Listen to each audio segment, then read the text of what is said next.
Welcome to my lair. I am Satu Jin, the cheerfully erotic man dressed in black and gold robes of silk and metallic thread with the word demon embroidered on it. Stepped forward.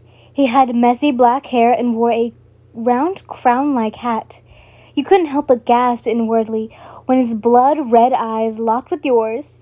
Those chilly eyes were so familiar, making you feel like they were staring into your very soul and giving you goosebumps. Kojo and you both stood your ground and drew your weapons, already aware that you were now in the presence of a demon. Possessively, the very demon responsible for the murders and disappearance of the townspeople in Yokoyama Chinatown. "Stay behind me, Yin," Kojo tells you, shielding you. The man, Satu Jin, simply chuckled. "Why so defensive, Ashura? There's no need for hospitality. Just because you're a Ashura doesn't mean you are untouchable. It does not grant you the unique ability, title, nor protection, nor are you privileged in any way. You are still nothing but a worthless cattle," he amused. "So, you're the demon that's been terrorizing the townspeople?" You couldn't help but ask as Satsujin gazed at you. "Aren't you adorable?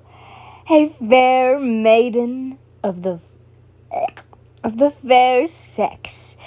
A precious little lamb soon to be taken from the farmer and given to the butcher." He chimes a Cheshire cat smile. He comments, make your blood boil as you briefly brought back the memories of the demon that abducted you in Kazuna, Hanasuka, and the stink demon you faced during your final trial. You were beginning to see a foregoing pattern when it comes to these demons, and it sort of made you wonder, are all demons arrogant assholes with a superior complex? It seems like they tend to taunt their victims first before killing/eating them. Just then, another figure stepped behind him. It was a female with dark hair, dressed in a century-clad chino-san with red threads. She wore a hat with yellow tail hanging in the front. You also noted the various Chinese tattoos arranged on her skin. Her eyes held a mysterious glint as she approached, her movement grace, yet eerie.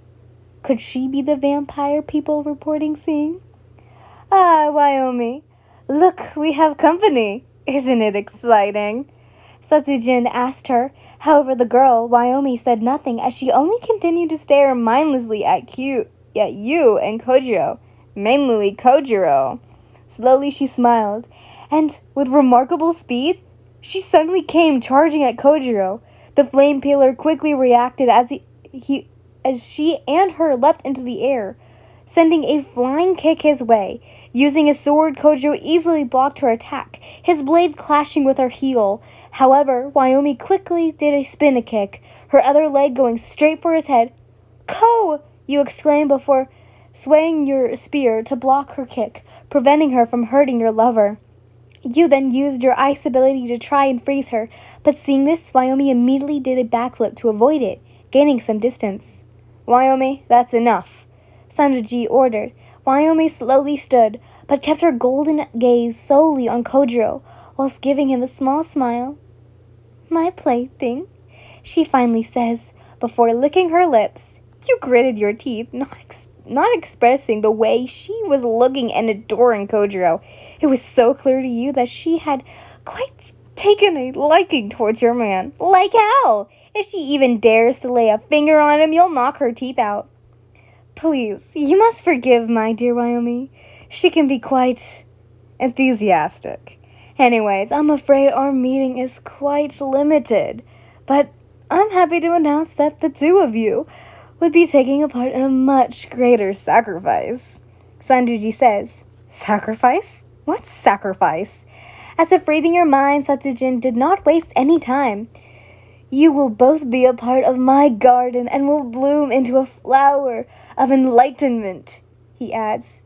"Enlightenment?" Kojo mumbles, raising a brow in question. You were confused as well. Just what in the world was he talking about? Grinning wickedly, Sanjuji snapped his finger and suddenly, the whole place seemed to shake. Both you and Kojo were surprised to see the Fujisawa doors folding and shifting as the walls began closing in on you. The ground beneath your feet trembled, sending chills down your spine as the room seemed to shriek before your eyes. Panic set in as you realized the danger was closing in on you, your heart racing in fear. "Yin, look out!" Kojo exclaims. You scream as your lover quickly pushes you away, just as the wall immediately slid in between, separating the two of you and trapping you on the other side. The thunderous sound of the walls closing in and echoing small spaces, despite clawed at your chest as you pounded on the forgiving barrier, the reality of the situation sinking in as you were left alone. "Ko!" you cried, banging on the wall.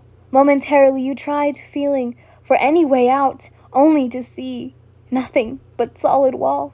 You turned around to see a door and opened it, only to enter a room, or fasiuta, with another door. Cautiously entering, you noticed the traditional tummy mats and sliding paper doors, feeling a sense of unease creep over you.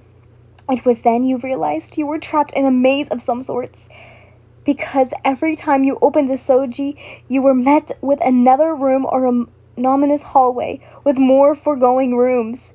The dim lighting was eerie. Silence only added to the feeling of being lost in a labyrinth, unsure of which direction to take next. "Damn it," you groaned in frustration. "This must have been the demon's plan all along, to get you and Ko separate." However, you weren't about to give up, even if it meant searching every room in this goddamn place. As you continued to navigate through the dark corridors, the sense of urgency weighed heavily on your shoulders. You were determined to reunite with Kojo and put an end to this whatever sinister scheme Satu Jin had conceived. The thought of that Janshi girl lurking around only fueled your determination. Whatever the demon was planning, you knew it wasn't good, and no doubt that Janshi girl would be after Kojo, considering she just up and attacked him. The sheer thought of it made you growl under your breath. You quickened your pace. The determination in your eyes reflected the unwavering resolve in your heart. Kojo was your lover, your soon-to-be husband, and you would not rest until you found him safe and sound. The thought of failure was not an option. "Hold on, Ko. I will find you." Meanwhile, Kojo groaned. Meanwhile, Kojo groaned. Before opening his eyes, standing up, he immediately took in his surroundings and noticed he was in some kind of room. It was dimly lit with Chinese lanterns hanging from the ceiling, a large rug and tapestry. "I've got to find Yin," he says, and headed out towards the exit, his head spinning. Suddenly a familiar figure stepped from behind the door, closing it and keeping him from escaping. "My plaything."